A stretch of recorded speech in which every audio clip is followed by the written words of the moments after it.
It's the same, preparing for the live.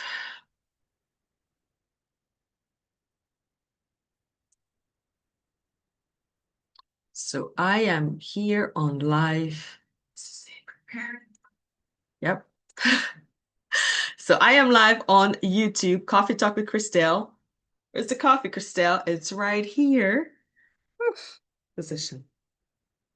So if you're seeing this while you are on my Facebook, join me. We're going to share the link, or you can watch it later. Conversation is homeowner wealth still growing. So definitely a topic for the market right now, your equity. So join me there. Now, hello, YouTube. Thursday Coffee Talk with Kristel. Anchoring with a sip of coffee. Okay. Are we ready? Question for myself, so I can articulate my words. Because this is a very cool topic. And I say cool because it's in the news, which is why I got this version here open by background. 1 second.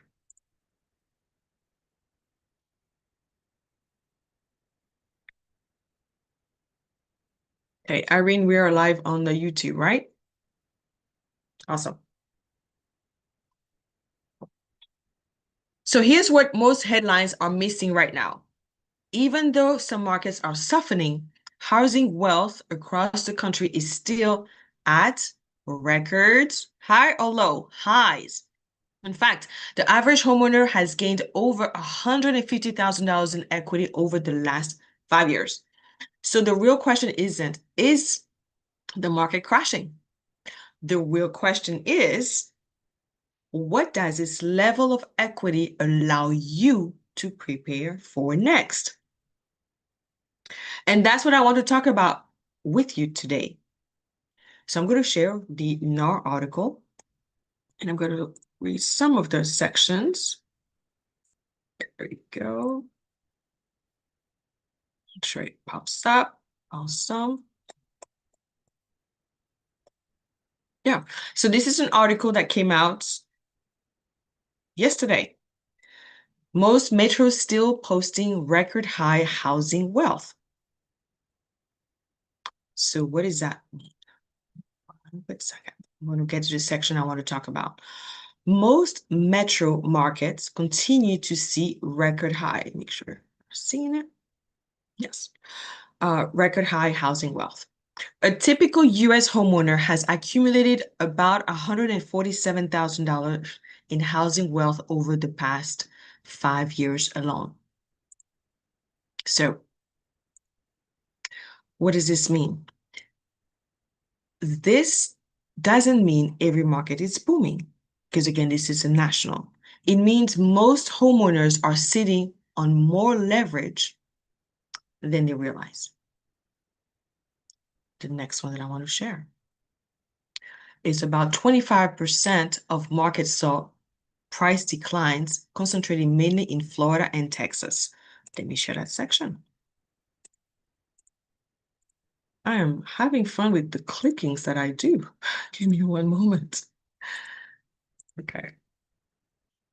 Some areas are experiencing some home price declines. The declining markets are concentrated primarily in Florida and Texas, where robust supply and recent new home constructions are increasing competition among sellers to attract buyers. So that said, most home sellers continue to be in a strong equity spot. The examples that we use, Texas and Florida. Ooh, this isn't the best color to use. I wanted to really highlight this, but probably harder to see. Let me just make it a little bit bigger so you can definitely see. In areas like Texas, for instance, an accrued, even though we are saying has been a decline in the market, the equity, though, has accrued 170,000 equity over the last 5 years, and in Miami-Dade, Florida, $300,000 in equity. Okay, so yes, we are reading the headlines, but when we go deep in the market, equity is definitely there. Okay, this isn't a national drop, it is a supply story, and supply changes behavior, not necessarily long-term value. Now, the last part that I want to share with you of this same article, if you would like to gain access to this article, definitely go into NAR's website and get this. But for right now, oh, you can message me, of course. What am I saying to get to them? Message me. Housing affordability is improving. Mortgage rates fell. Income growth outpaced home price growth. Make sure I'm sharing the screen. Okay. So let me say this again. The mortgage rates, as you've seen, I've posted this also, they're going down, right? Income growth has actually outpaced home price growth. So it's not, there's improvements in the income compared to the prices as far as percentages. And income required to buy a typical home has declined. So before we needed people to make a lot more to be able to qualify. That has declined. Just want to make sure you understand that sentence. So mortgage rates have fell, income growth outpaced home price growth, and the income required to buy a typical home has declined. So that is doing what? Is improving the affordability. The monthly mortgage payment typical single family home with the 20% down was $2,057 in the fourth quarter of 2025. That is down 5.7% from the third quarter and a 3.1% decrease from a year ago. So we are definitely seeing some improvements in affordability. And this is where the preparation matters. When affordability improves quietly, this is why I had to reread a few sentences so you can really grasp that. The prepared move first. So when you talk with me, we get you prepared. Even if you don't make a move right this second, you are being prepared, and then we can make a move when it's the right time for you. Okay, not the market dictates that, you dictate that. So here's a big picture I want you to walk away with. Equity doesn't disappear, it accumulated. Some markets, yes, we see some softening, but wealth is still intact. We still have people with a lot of equity. And this creates a decision window. So we're still in a decision window versus a crisis. We're not in that crisis yet, so don't wait for that. Make the move now of preparation so you can beat the prediction of this type of market. Another way I'm just going to sum this up, this is not a market that rewards panic. It rewards planning. It rewards booking a call with your favorite lender. I'm going to say Kristel, but really with the person that you really want to work with, person that feels aligned with you, so you can be prepared and you can make the move when it's time. But I do want to bring it down to a couple of areas that I personally serve, so Georgia and Florida. In Georgia, the metro area, Atlanta, price growth has been moderated, but not reversed. Remember, it's general. There are some areas that have different movements, so check your specific area. But the metro area price growth has been moderated, not reversed. Many homeowners who bought pre-2019 are sitting on substantial equity. Just talked about that. There's less new construction pressure than Florida. I'm sure in Georgia we're feeling it, but it's compared to other states like Florida. Equity can now function as a large down payment for downsizing or relocation, a way to offset higher rates without stretching your income, and a bridge to multi-generational housing decisions.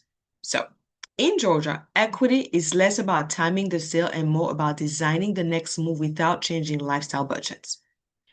Now let's step into warmer climates. Florida, and specifically South Florida, one of the regions seeing price declines in pockets, and it's driven by supply. Still, it's one of the largest equity gain markets over the past 5 years. Like I said, Miami-Dade gained roughly $300,000 in equity. That's average. Tell you about the ones who've gained.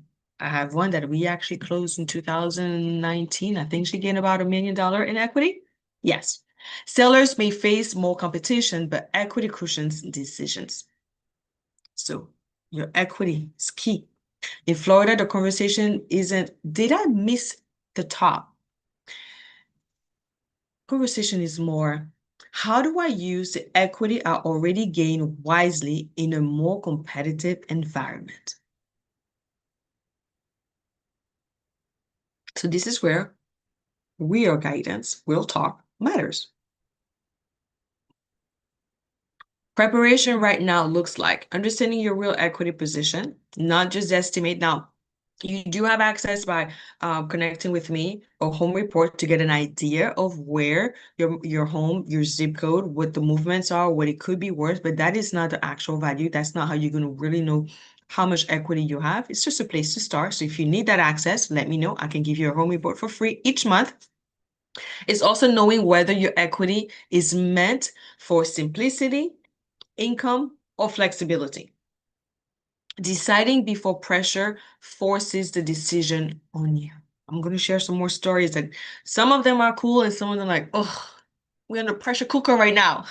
So let me ask you this before we move to the next topic, still relating to equity. If your equity stayed exactly where it is today, what would you want to do for your life next? Are you holding your home because it's strategic or because it's familiar? And my last question on this topic, if the right opportunity showed up this year, would you be ready to move calmly or would it feel rushed?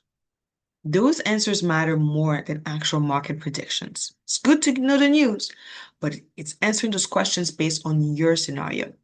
In this conversation, I can help you prepare for it. So book a call, let's chat. Equity in real time, that's the next topic. Let's take a sip of coffee.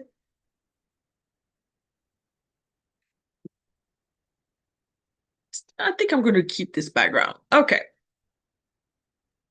So when we talk about record housing wealth, this is where it stops being a report and it starts being real because it's about you. Equity doesn't sit in charts. It sits inside a real decision people are facing right now. So let me bring this example to you. Tony bought a home in Metro Atlanta. I spoke to Tony this week about 10 years ago with his parents. The purchase price was around $150,000. They took a 30-year mortgage and they never refinanced. I kept reaching out to them. Hey, you want to access to equity? Hey, you want to refinance? Nope, we're good. Nothing fancy. They just lived their lives and made the payments. Now, fast forward to today. Right now, Tony and his parents are at crossroads. The home is worth about $325,000, $350,000. And even after 10 years of payments, the mortgage balance is still around $120,000, which is very typical for a 30-year loan. So the equity is there, quietly but substantially. And here's what's driving the conversation. Tony's parents, by the way, they have a monthly payment of $1,500, and they want to keep that same payment. But Tony's parents are aging, and they are looking at a ranch-style home.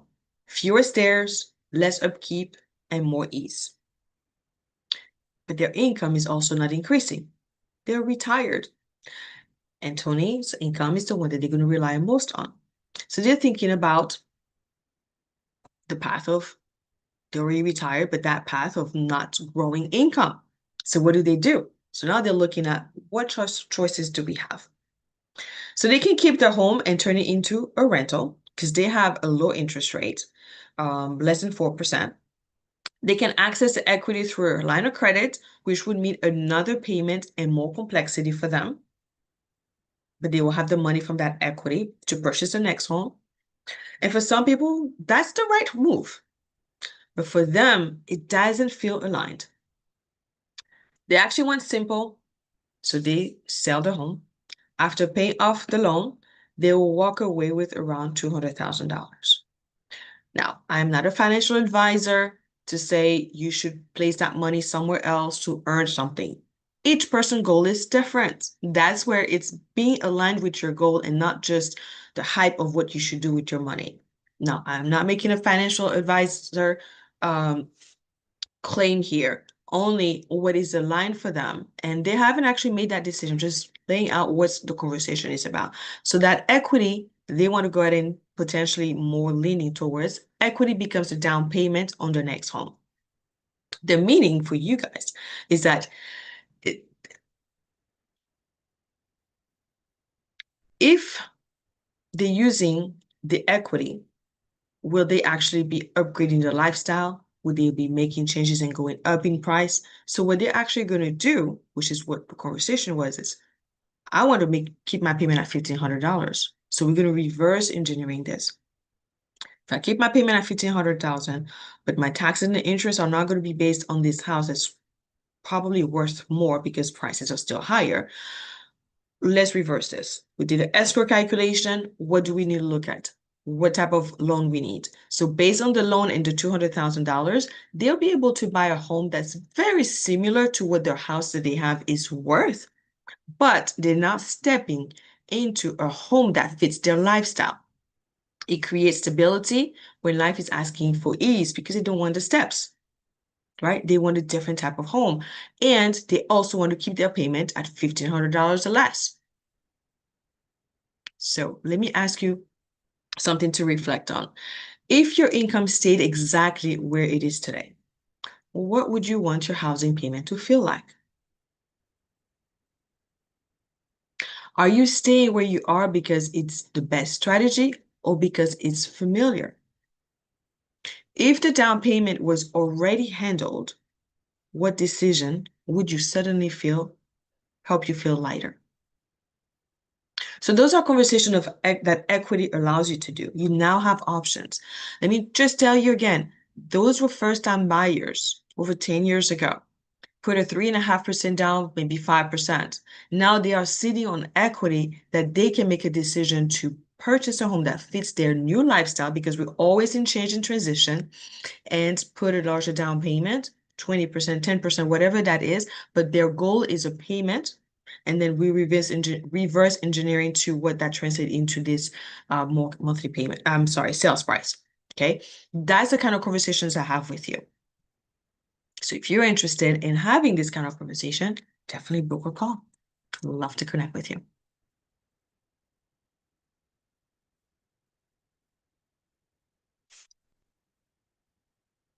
I think we're going to go ahead and change this little background. Just go.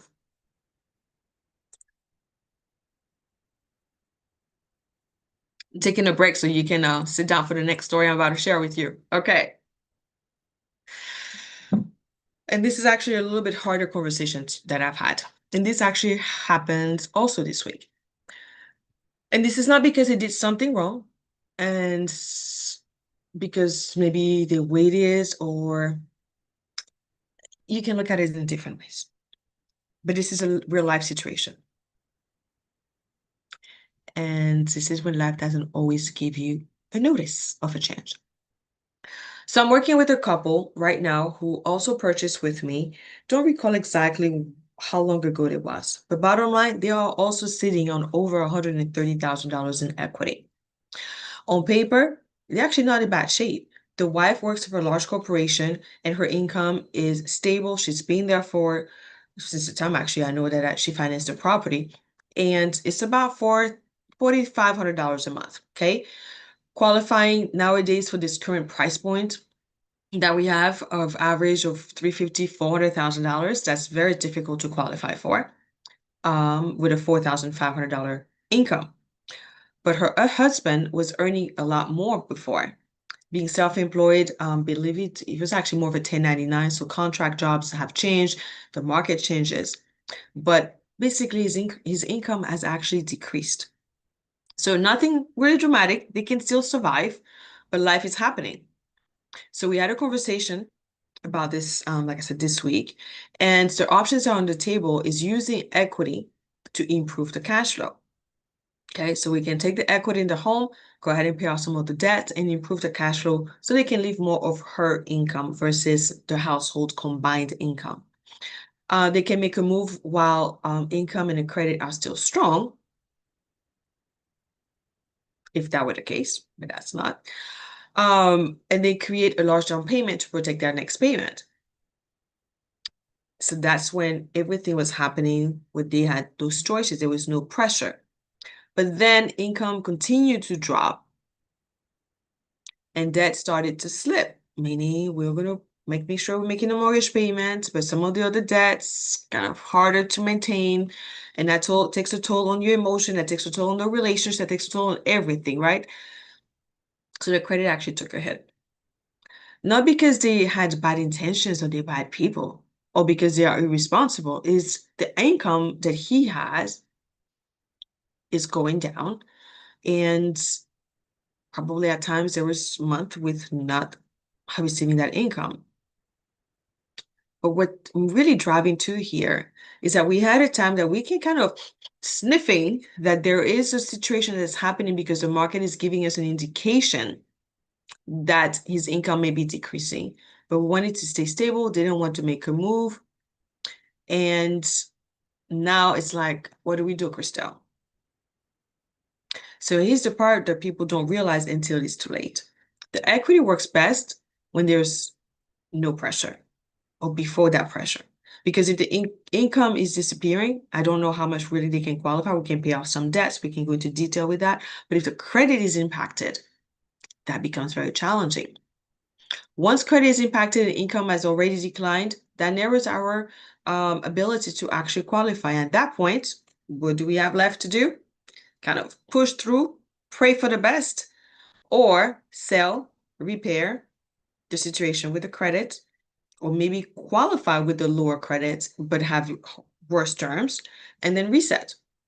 Not because equity has disappeared, they still have that equity, but because the window closed, the window of like, okay, the credit is still okay for this, or the income is still okay to qualify. So this isn't a story about failure. It's a reminder that equity is a planning tool. It can help in rescuing situations, but only if you're ahead of it. And sometimes we get caught into the situation. So equity is meant to be used while life is still relatively calm because I can still help you and let's make it happen. But once everything feels urgent, credit is bad, and income may not be there, you can access it by doing a line of credit. It's going to be more by actually selling, which, by the way, in selling, that means you need to have some money. If you're going to do back to back, you're selling your house and you're buying the new one, that's going to create some situations that you may have to rent for a little bit or have at least your appraisal money, your earnest money, things to help you move to the new home because you need that before you close on the house, right? At closing, you can, yes, receive that $130,000 in equity. But before that, with your realtor, we definitely need to make sure that you have at least those funds. And some people don't. I actually just had a conversation. Again, I bring the stories that are really happening right now for me. So this is another conversation that I had with Emilio. So I see this happen more often than people actually realize. Homeowners sit with solid equity, good intention, no urgency. Everything is good and everything. And suddenly, there it is. They got to make a move. And we got to go in, not panic mode, but not the best scenario, but I do believe there are always solutions. So let me ask you something to reflect on. If one income changed tomorrow, so you're in a household or your income changed tomorrow, what options would you still have? Are you holding off on decisions because things feel right now? Feel right now? They feel fine right now? And if you had to act within the next year, would you be moving from choice or pressure? So those questions actually do matters, but most importantly, what your answers of those questions. Preparation doesn't mean something bad is coming. It is awareness. It means you're choosing calm over urgency. So when you do, take a deep breath, whatever your situation is. Surround yourself with people who can provide solutions and not push you further down and like, oh my gosh, what did you do and blame? Become the cause and the creation of what you can do next. Use what you have. If you have equity, you got a lot. You just need to find out how to work with it. Kind of started my next topic, so let me take a breath and a coffee.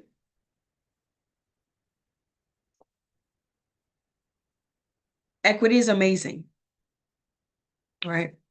So although I shared a quick story about something that's not, somebody might not be able to access unless they sell the house, I want to still leave you with some good news. Most homeowners I speak with are not necessarily late. They're not behind. They're just early in the conversation than they think. And that's actually a good place to be. Equity isn't a deadline, it's a buffer. When it's understood early, it gives you something incredibly valuable: time and options, possibilities. That gives you, when you have equity, you can explore options without necessarily rushing, running numbers without committing, adjust before life forces a change, and decide from clarity, not stress.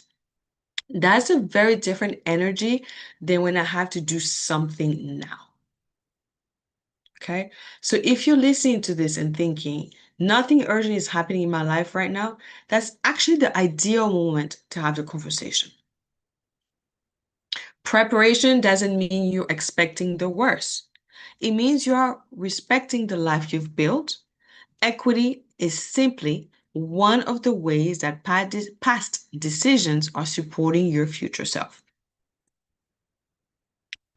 So let me leave you with this. If you had the gift of time, what would you want to plan differently? What would feel easier if you knew your options ahead of time? And what kind of housing experience do you want as life evolves? Again, those questions are answered and easier to answer when there isn't really a fire happening, when you can take a moment to reflect on this. And this is why I love those coffee talks. It is not to push a decision on you, it's to bring awareness, it's to allow you to have an ally, someone by your side to help you by bringing clarity, by bringing solutions, possibilities, while you still have a choice. And I want you to consider me as a choice to consider for this conversation of equity. So if this sparked any thought for you, I think that's enough for today. That's a good place to end this section of wealth that is being built through equity. And this is where we will move into our topic, which, by the way, I created another page. So this is Sacred Home with Kristel. And this close out the current market condition and what people are doing, be doing with the equity, and going into the other part of allowing me to speak freely, not from articles, but from wherever I've been guided to speak. So this is my mystical time with Kristel. And I was starting to say, I did create another YouTube that I'm going to start feeding information there to inspire, but for you to also spark conversations with yourself, introspection. And this is, oh my gosh, what is it called again, Irene? Kristel's Home. I believe that's what I called it. Kristel's Sacred Home. So it's very similar, but it's a little bit different because this is not so much just mortgage talk. All right, let's go into it. And how do we go into it? We go in being grounded. I do have some ideas of what I get to share today. I have so much that I can share. So let's go ahead and get first grounded, meaning you are coming from your heart and setting the intention. There are different ways of grounding. This is just the way I'm guiding you right now. And really feeling, so plant your feet on the ground and feeling the gravity that you have with Earth. Being grateful for Mother Earth. Being grateful for the opportunity to connect with this energy that's sustaining you, that's holding you, and that's keeping you where you are right now. Not in the sense of keeping you where you are in the stuckness, but the present, in the right now, and helping you move because gravity is in the connection with Earth. Thank you, Mother Earth. Go to her center. Allow yourself to connect. And then allow this love to come back into you. And also bring the energy all the way to your heart and over your head, the heavens.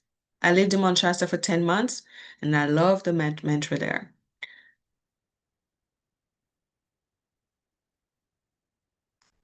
Mount Shasta is called heaven on earth.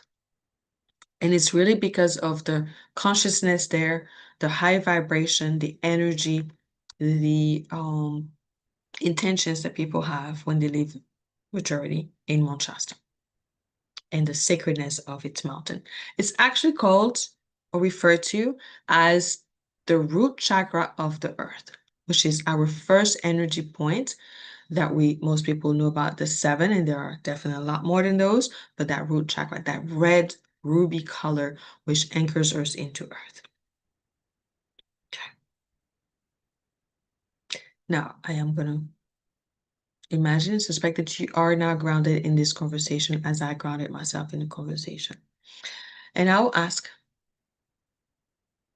what is this conversation about? What is this on the spot, in this moment, sparking for us to talk about?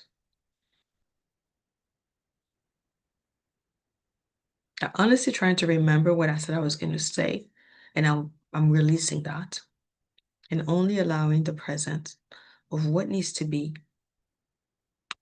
not what needs, what gets to be shared from my heart today.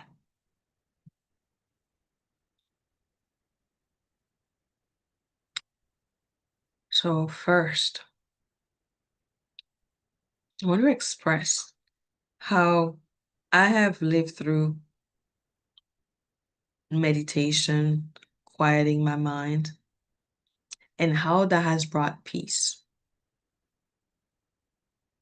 Slowing your breath down, connecting with yourself. And sometimes you might actually hear what they say, that monkey mind, right? But at some point, as you get used to, as you keep practicing, even if it's just 5 minutes, thank you, thank you, thank you for this moment. And allowing yourself. So what I've experienced is peace, quietness, dropping of the shoulders.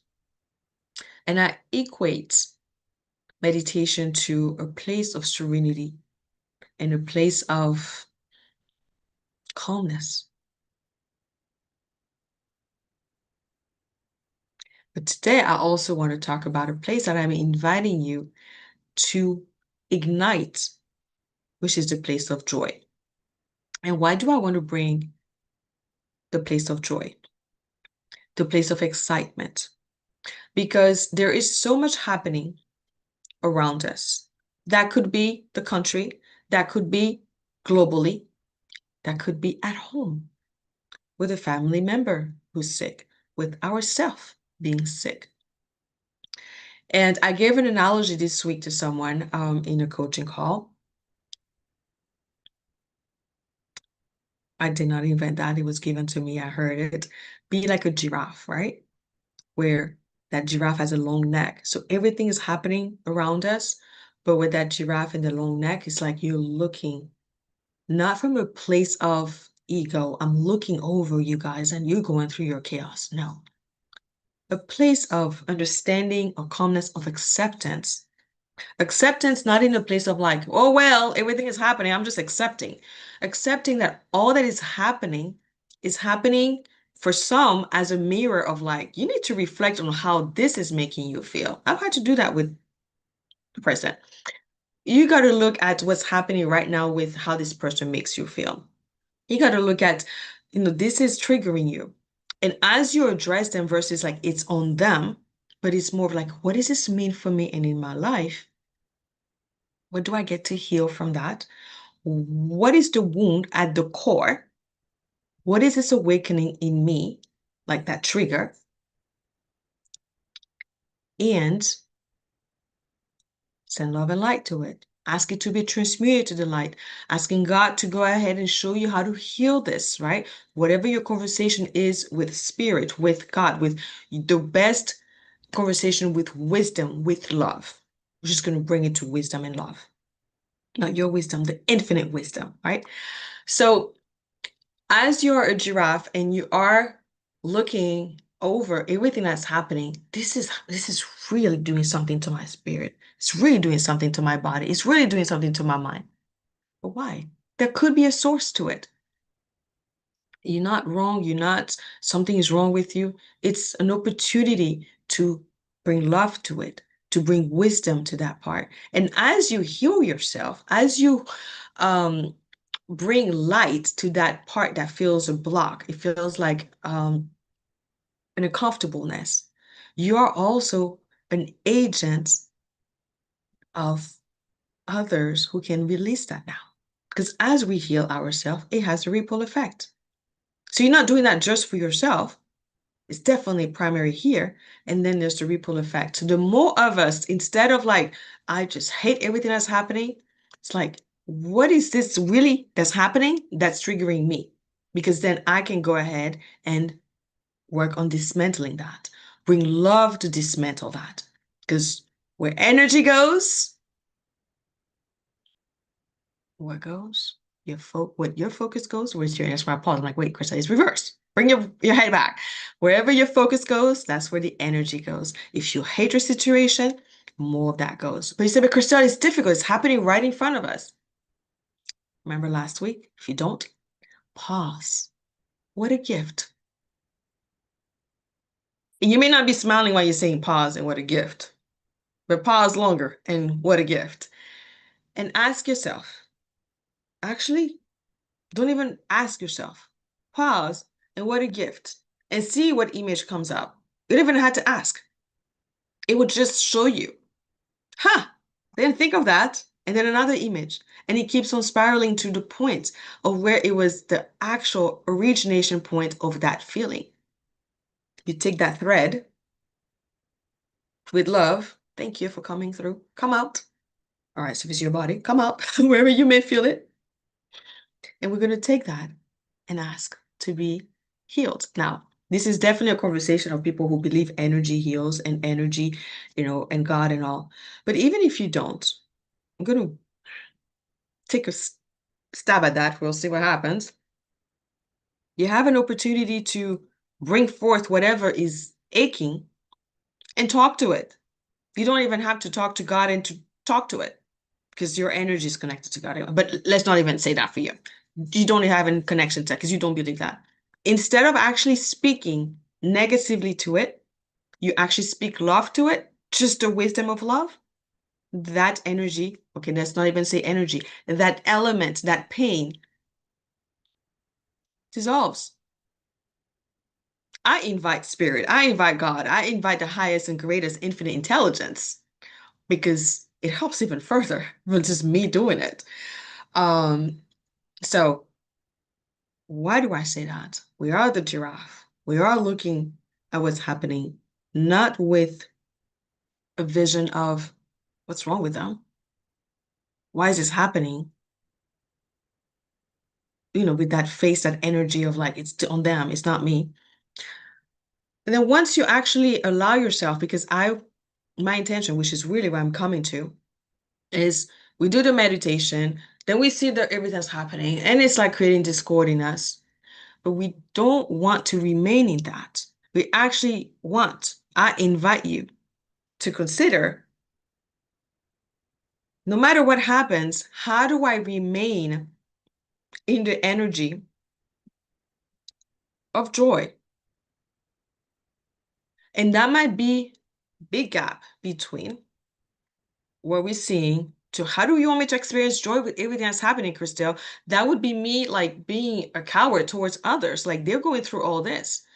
Well, if you remain the agent who is similar to their energy, you are reflecting their energy back. However, I'm aware of everything that's happening. Let me take a moment. How do I still experience life to be an energy of joy, peace, gratitude, harmony? But that energy of joy, I'm not going to say it's easy to get to because it's really one of the top and highest vibrations. And my invitation during the meditation is show me how it feels. How would it feel to feel joy? Just even for 5 minutes, because you will end up addressing a situation differently than if you are experiencing anger, frustration, anxiety. You're coming at someone versus with joy. It's more open. So setting the intention, yes, I want to feel calm. Yes, I want to center myself. But what is the energy of joy? And I'm bringing that up because I've had, and I'm still going through the process of how do I still experience joy no matter all that is happening around me, no matter my circumstances. So I invite you. What do you do? Well, there are different, you can find different meditations for it, but a simple thing is first setting the intention. I get to experience joy today. My amazing partner, Irene, that I'm going to mention, is partner at work and in life in basically creating content, but also working as a lender. She mentioned it to me last week, Kristel, I'm in traffic and I'm looking around and I'm smiling. I'm like, it's traffic. So she took the energy of traffic that most of us, including me, because I don't like to drive, as chaos and all this, and people in the lights and it's night. Oh my gosh. To it's the present moment. I feel joy. I'm in traffic. I get to see people. Now I'm adding to what potentially was happening for her, but I get to see people smile as I'm riding. Hey, how is it going? Right? I actually do that myself in cars when I'm driving and I just start waving. The smoke probably from Atlanta. Waving at people just to be funny, or somebody sitting there, it's like, hey, how are you? Like, this is a small town, Guadalupe, I'll do that. So even in the moment of like, why am I doing this? Why am I in traffic? Why did I choose this time? Could be a time to reflect, to slow down, to listen to your audiobook that inspires you, right? So we have an opportunity to take that hammer to either build with it or destroy with it. Take the traffic and build with it. Be the creator of like co-creating of what is this allowing me to do? I've lost my job. Okay, not the fun part, but this is giving me a time to work on the business that I've been wanting to work on. What joy can I experience once I have that business, right? So starting to go a little bit of a not step by step linear. I want to go from, oh my gosh, I'm feeling this anxiety, and my intention, my target is to feel joy. So every day I get to experience joy. It could be a subtle thing, and this is where it's important. Even the small little one, acknowledge to yourself, you know what?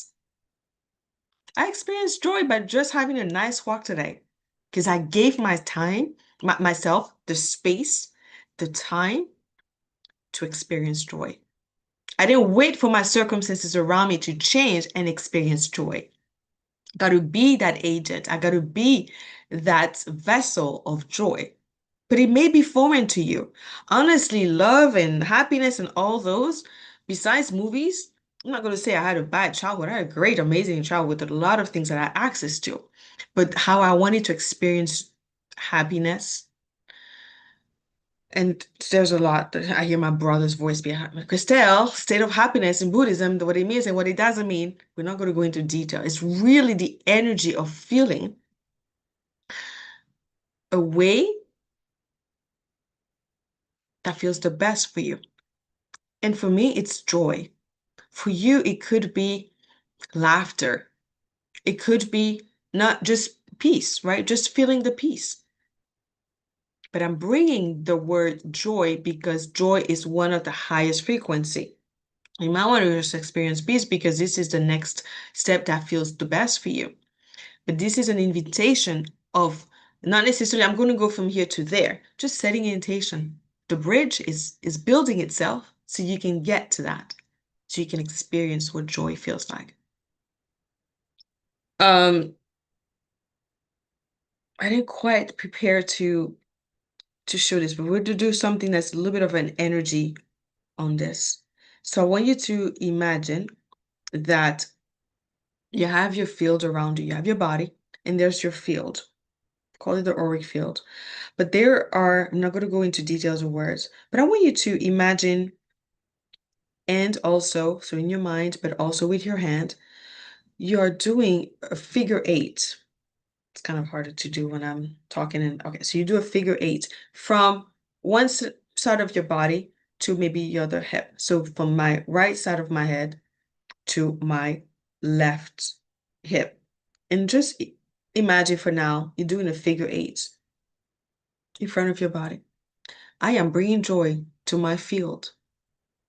Okay, to the other side. I am bringing joy. Maybe don't do the eight because it feels like, what am I doing, Kristel? Just feel, feel. Okay, so you are basically bringing into your field, you are calling forth the energy of joy. Doing the back. But how do I do that? I can't reach the back. Just imagine like, hey, it's going from the right side all the way to where the other hand is. And I'm connecting my body front, back, side, lower parts. So you basically, if you're able to imagine a figure eight in front of your body, just really just moving. And I'm saying cross because, there's the left side is the feminine energy, the right side is the masculine energy, just the right brain, the left brain. When we're crossing, we're actually asking it to integrate. So they're not just like, oh, my left brain is just out there. I'm super creative. Or no, left brain, my left side, my creativity is all open, but then my business ways is just totally off. Well, we have both. Maybe one is more dominant than the other, but my invitation is harmony. Let's bring joy into it, right? So what I'm doing is actually a wave, which is like if you look at the pharmacy or the doctors, it's like snakes. They're moving up and they are standing right there. If you look at the pharmacy, go back to it. The color is green, the heart. So there are so many symbols in our life that reminds us and bring the awareness so we can bring focus because we have so many distractions. I am also guilty, taking my phone and just scrolling through things. But at some point, I get to sit, get a walk. We can do a meditative walk. I am baffled at times when I do a walk with people and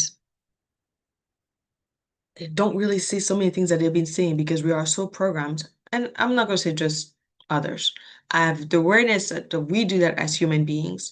We drive a certain direction for work and we see the same things and we don't even see, oh, by the way, there was a house that's been there, that's no longer there. Or there, by the way, like because we're not present. So I invite you to be more present. Pinch yourself or do a little tap. Hey, right here in this moment, to practice and practice and the intention of joy. How do I get to experience joy no matter what is happening around me? Because then the energy, because your focus is now on joy, the energy, let me use a different word than energy, even though everything is energy, but the environment, the circumstances start to shift. This is what I have for today. Setting an intention for joy, even if it's once a week, if it's your Sunday, your day off, and then it will start growing. Start somewhere. Keep practicing it. Don't wait for perfection of life. Go through the journey. Thank you for allowing me to, wait, thank you for allowing me to, oh my gosh, I am so into my words. Thank you for allowing me to, well, thank you for listening. I appreciate you joining me. And I've allowed myself to speak my truth, what comes through as now, and everything is energy, as Connie Keene would say in our quantum energy infusion courses. If you would like to know more about how to start energy, understanding of it, it's a very easy place. Let me know, and I'll be able to share with you quantum energy infusion. You can actually Google that. Tell her I sent you. And also start visiting my new site, Kristel Sacred Home. Thank you, Irene. It's so new, and I'm like, it's so similar. And I don't want to create confusion, but it is very much intertwined together. But I want to bring more information of my spiritual ways, my mystical Kristel on that platform and keeping a bit more mortgage on the other. So with that, I leave you with set the intention of experiencing joy. It was a joy to share that message with you today. Thank you.